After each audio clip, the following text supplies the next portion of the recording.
de belles âmes. Comment ça va? Ça a été votre semaine? Avez-vous passé des bonnes fêtes de Noël, les amis? Avez-vous pensé à bien prendre soin de vous, mes belles âmes? C'est très important, voyez-vous, de prendre un moment rien que pour vous, un petit moment, peut-être un massage, peut-être aller au cinéma, peut-être aller marcher dans la nature pour vous connecter à la nature, c'est très important.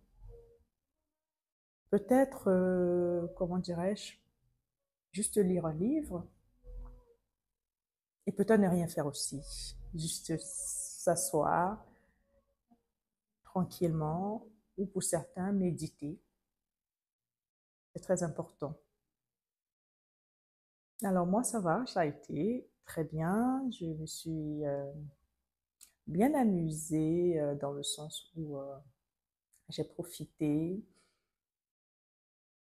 de chaque moment, chaque seconde, chaque minute, chaque minute, pardon, et chaque seconde.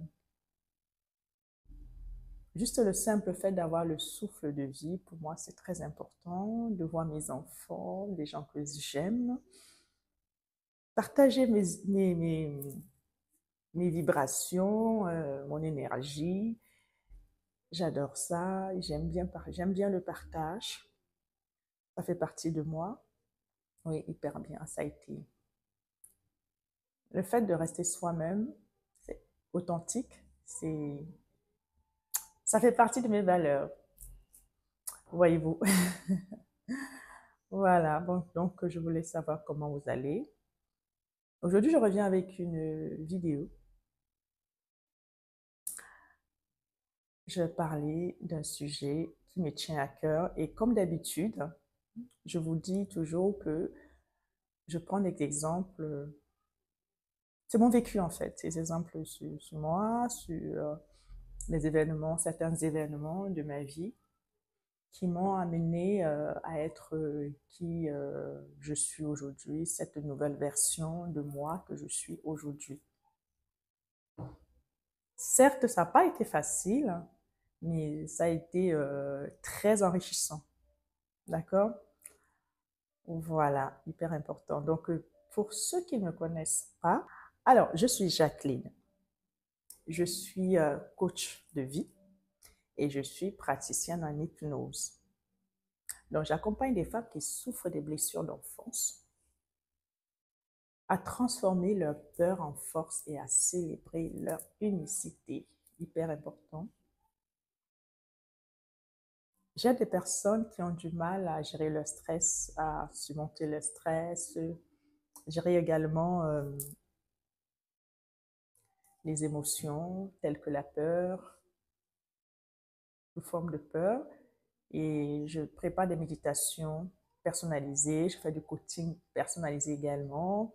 Vous pouvez aller sur mon site, il est prêt, d'accord? Si vous avez envie de prendre un rendez-vous avec moi, vous avez juste à aller dessus. Très exactement. Je suis toujours ravie de faire des vidéos pour vous. Et à chaque fois, je demande à l'univers, je demande à mon cœur, mon intuition, je demande qu'est-ce que je vais pouvoir vous partager de mes expériences passées, de ce qui m'a poussé à être là aujourd'hui devant vous. Et alors aujourd'hui, j'ai eu le message, c'était le pardon. C'est pas un sujet facile, ça, je le sais. Il y a beaucoup de personnes qui me disent, mais comment est-ce que tu arrives à pardonner à des gens qui t'ont torturé? Comment est-ce que tu arrives à pardonner à des gens qui t'ont trahi à outrance, à des personnes qui ont abusé de ta gentillesse, à des personnes qui ont voulu te détruire littéralement? J'ai envie de vous dire, en fait, cela n'a pas été facile. C'était un chemin assez long. J'ai des frissons quand je parle de ça. C'était un chemin assez long. Mais vous savez, quand on est dans la rancœur, je dirais pas que j'étais dans la rancœur, j'étais plutôt dans l'incompréhension des choses, d'accord? Et j'étais aussi dans, dans les, comment je vais vous expliquer ça? Dans je trouvais ça injuste, tout simplement. Que comment se fait-il que les gens avec qui vous avez rigolé un moment, vous avez passé des bons moments,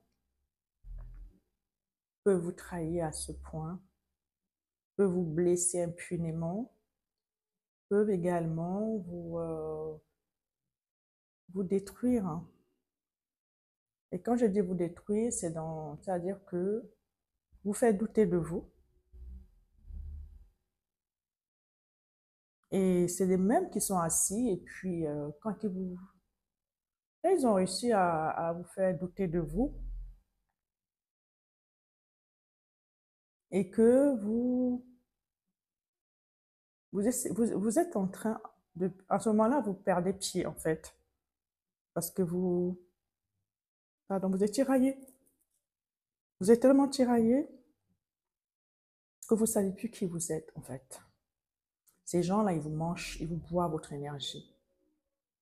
Ils consument votre énergie. Ils le consument à outrance. Ils se nourrissent de ça, en fait, en permanence. Et c'est les mêmes qui viennent s'asseoir avec vous à table et qui rigolent. Vous êtes à l'agonie. Vous êtes en souffrance, une grande souffrance psychique, physique. Et ces gens n'ont aucune, ils n'ont aucun sentiment, en fait. Ils n'ont pas de sentiment. Ils sont vides, hein. Ils sont tout simplement vides à l'intérieur. C'est comme des coquilles vides. Et dans ces périodes-là, vous êtes dans la rancune, dans l'incompréhension. Et vous vous dites, mais pourquoi? Pourquoi m'a-t-elle fait ça? Pourquoi m'a-t-il fait ça? Et j'étais dévastée, en fait, tout simplement. Je ne comprenais pas. Je disais, mais, pourtant, moi, j'ai voulu faire du bien. Je n'ai que fait du bien. Mais pourquoi toute cette souffrance? Pourquoi cette méchanceté vis-à-vis de ma personne? Et je disais, et à chaque fois qu'on prononçait le nom de ces personnes, que ce soit mon entourage familial, tout mon entourage en général, certains, ça me faisait mal en fait. J'avais cette colère en fait. En fait, c'était la colère qui me parlait quoi. Je disais, bon, pourquoi? Je ne voulais pas entendre parler que ce soit de leur nom ou quoi que ce soit. Enfin, à chaque fois, c'est comme si ça venait réveiller quelque chose en moi. Et donc, ça me mettait dans des états de stress intense, cette colère, elle me consumait également, hein, je peux vous le dire, elle me consumait parce que je ne comprenais pas. Je peux vous dire que ça vous prend de l'énergie, oh là là, ça vous prend de l'énergie à outrance. Vous êtes, parce que vous êtes dans l'incompréhension, vous ne comprenez pas tout ce qui vous arrive, pourquoi cette injustice, pourquoi cette méchanceté, qu'avez-vous fait, quoi? Pourquoi les gens veulent vous faire tomber? Vous ne comprenez pas. Et qui puisait, ce sont des personnes de votre entourage, des personnes à qui vous avez ouvert votre cœur. Parfois, ce sont des personnes qui vous ont vu grandir, qui ont même juré que vous ne deviendrez rien. Quand je dis rien, c'est rien. Qui ont prié pour que vous tombez et que vous y restez. Et ces gens-là, vous vous dites, il va payer. C'est dans la colère. Il va payer. C'était ça, moi, avant. C'était mon moi d'avant. J'ai appris beaucoup de choses. J'ai appris non seulement à me pardonner, parce qu'il faut savoir une chose, c'est qu'on se fait du mal.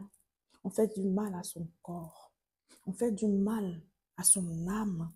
On fait du mal à son cœur. Parce que notre cœur est le premier touché. Quand vous avez mal, c'est votre cœur qui saigne. Il saigne à outrance. Et vous avez des palpitations. Donc, j'ai demandé pardon. Je me suis demandé pardon. Oui, je me suis demandé pardon. J'ai fait un travail. J'ai fait un travail sur moi. Tout seul, au départ. J'ai fait un travail sur moi. Et après, j'ai fait une formation sur les zones d'ombre qui m'a énormément également aidé à pardonner à tout ce monde-là. Ça n'a que finalisé parce que j'avais déjà fait le chemin. Et je me suis dit, finalement, ces gens, ils sont juste malheureux. J'ai de la compassion pour eux. J'ai réussi à avoir de la compassion pour eux parce que je ne suis que amour. Je ne peux pas me nourrir d'une énergie qui me détruit. En fait, ça veut dire que je suis en train de m'auto-détruire. Et cela ne va pas avec moi. Et quand les gens savent que vous êtes comme ça, ils pensent que vous êtes faible. Et je les remercie aujourd'hui parce que ces gens m'ont aidé sans se rendre compte finalement à aller puiser cette force qui était au plus profond de moi. Je suis allée puiser cette force. Oui. Et je suis devenue encore, j'ai envie de dire, 2 fois, 3 fois, 4 fois plus forte que ce que j'étais avant. Et beaucoup, beaucoup, beaucoup de compassion pour les gens. Je n'ai pas de la pitié, mais j'ai de la compassion pour les gens. Et je remercie toutes ces personnes parce qu'aujourd'hui, ce sont des personnes, certains qui me regardent sur les réseaux sociaux et qui n'en reviennent pas parce qu'ils se disent, celle-là, on croyait qu'on l'avait jetée par terre, qu'on l'avait piétinée et qu'elle n'allait pas s'en sortir. Et moi, je leur dis merci. Puis, c'est pas facile, c'est un chemin de longue haleine. Ça demande du temps. Ça demande un travail de fond sur soi. Et je me suis posé une question. Je dis, mon Dieu, Seigneur, quel est le message que tu veux me faire passer? Quel est ce message que je vais en tirer de là? Pourquoi as-tu laissé tous ces gens négatifs, mal intentionnés, me faire tout ce mal? Mais il m'a répondu en disant, mais tu es beaucoup plus forte que ça. Je savais que tu étais capable de résister, qu'à travers ça, tu allais apprendre à te connaître plus, à te connecter à qui tu es, à ton être c'est-à-dire à ton être le plus profond. Au départ, je ne comprenais pas. Mais après, quand j'ai compris, j'ai dit, Seigneur, merci. J'ai remercié toutes ces personnes qui m'ont fait du mal dans le passé. Et j'ai demandé, et non seulement je me suis pardonnée, et je leur ai pardonné également. Parce que le pardon commence par soi-même. Si on ne se pardonne pas, on ne peut pas pardonner à l'autre. Ça, c'est archi faux. Parce que je m'étais rendu compte que plus j'étais dans cette colère, dans cette incompréhension, en fait, ces gens-là, ils vivaient leur vie, ça ne leur touchait pas parce qu'ils étaient vraiment à milieu de ça. C'est-à-dire qu'ils sont comme ça. C'est leur manière d'être. Et moi, je me consumais. Pendant ce temps, je ne pouvais pas faire ce que je suis en train de faire aujourd'hui. Certes, je travaillais, j'avais un autre travail, mais toute mon énergie était bouffée dans toute cette injustice. Et quand Dieu m'a dit, voilà ce que, voilà, Dieu, l'univers, puis peu importe à qui vous croyez, d'accord? Peu importe à qui vous croyez, à quoi vous croyez, peu importe. L'univers se charge toujours de nous aider, en fait, à à trouver dans chaque événement que nous vivons, dans chaque épreuve que nous traversons. Quel est le bénéfice? Quel est l'élément plutôt, pardon, déclencheur qui est caché derrière cet événement? Et je me suis dit aussi quelque part, c'est peut-être mon comportement aussi faisait croire aux gens que j'étais peut-être faible ou que j'étais comment dirais-je, manipulable ou que sais-je, pardon, que sais-je. Et quand j'ai pris conscience que je me suis pardonnée et que j'ai pardonné à ces gens-là, j'ai senti une joie. Même aujourd'hui, si on me prononce là, non, ça ne me fait rien du tout parce que je sais qui je suis, bon sang, je suis tellement fière de moi, de qui je suis aujourd'hui parce que je suis encore doublement plus forte. Donc voilà, c'était mon expérience personnelle que je voulais te partager ici sur la puissance du pardon. Le pardon, ça change ta vision de vie. Le pardon, ça te restaure dans tous les sens du thème. Tu as une autre vision, c'est la vision, ta vue n'est plus rétrécie, j'ai envie de dire. Tu n'as plus la vue rétrécie. Et aujourd'hui, ces personnes, je leur souhaite le bonheur, mais loin de moi. Une fois de plus, retenez une chose, c'est que quand je dis pardonner, ce n'est pas oublier ce que la personne nous a fait. Ça n'excuse pas, en fait. Ça n'excuse pas les horreurs que cette personne vous a fait subir. En fait, vous pardonnez d'abord pour vous. Et si vous n'arrivez pas à pardonner, je me souviens d'ailleurs de quelque chose une fois, quand j'entendais les gens parler du pardon, je disais, mais comment ils font pour pardonner? Comment tu peux pardonner quelque chose aussi horrible qu'on t'a fait subir? Comment tu peux pardonner ça? Et je me souviens un jour, je ne sais pas où j'étais, et j'ai entendu quelqu'un qui disait, c'est Dieu qui peut t'aider à pardonner, qui peut t'aider en fait finalement. Si tu... Parce que Dieu nous pardonne tous. Pourquoi est-ce que nous, les humains, on n'est pas capable de pardonner à nous? Avec la force de Dieu, de l'univers, de la source, ça nous aide à pardonner et puis à pouvoir aller de l'avant. Parce que tant qu'on n'a pas pardonné, on stagne. On stagne littéralement parce qu'on ne fait rien. On est là, toujours, on est dans une espèce de cocon là, on ne bouge pas, on n'est ni dans le passé ni dans le futur parce qu'on est là, on est dans cette, dans notre corps de souffrance. Ce corps de souffrance il nous tient, il nous maintient pourtant, ce n'est pas nous. La colère, ce n'est pas nous, c'est une émotion, la colère. Ce n'est pas nous. Il faut qu'on arrive à se dissocier de ça. Une fois qu'on a réussi à se dissocier de sa colère, waouh, on vit, on se sent beaucoup mieux. On se sent beaucoup mieux. Donc voilà, aujourd'hui, je voulais vraiment vous partager comment dirais-je, mon expérience, cette expérience de pardon. Après, dites-moi dans les commentaires ce que vous en pensez et dites-moi aussi comment vous avez vécu, si vous avez réussi à pardonner, et qu'est-ce que vous avez ressenti, qu'est-ce que vous avez mis en place, et puis on va partager, hein? On va partager. Donc, je voulais vraiment vous donner mon point de vue personnel parce que j'ai trouvé que le partager ses expériences, ça peut toujours aider quelqu'un quelque part, peut-être qui se confond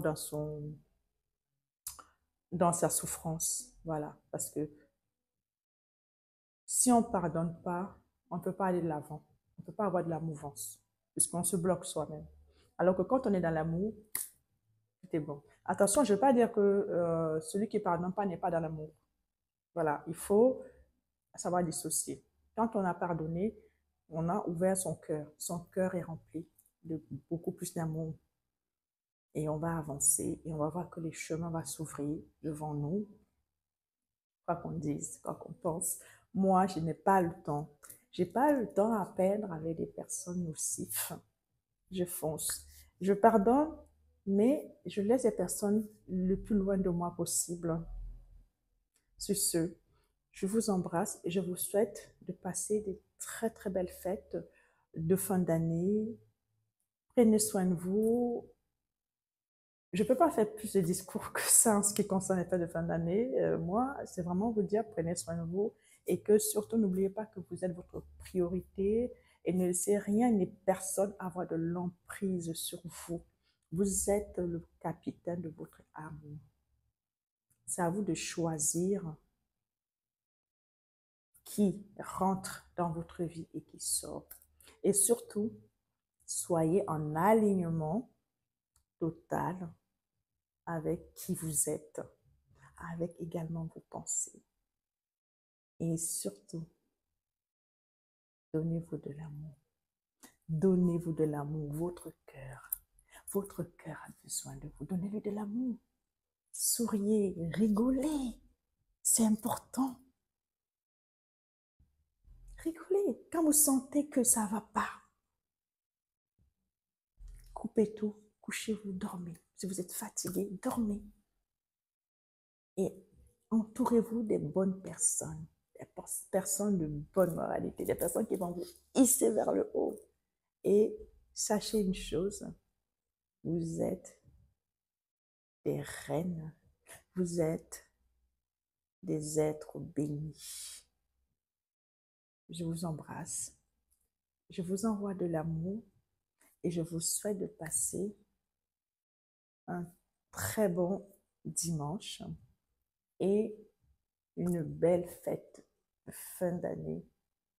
Je vous embrasse. Bisous. Bisous. Je vous envoie du cœur. À très vite.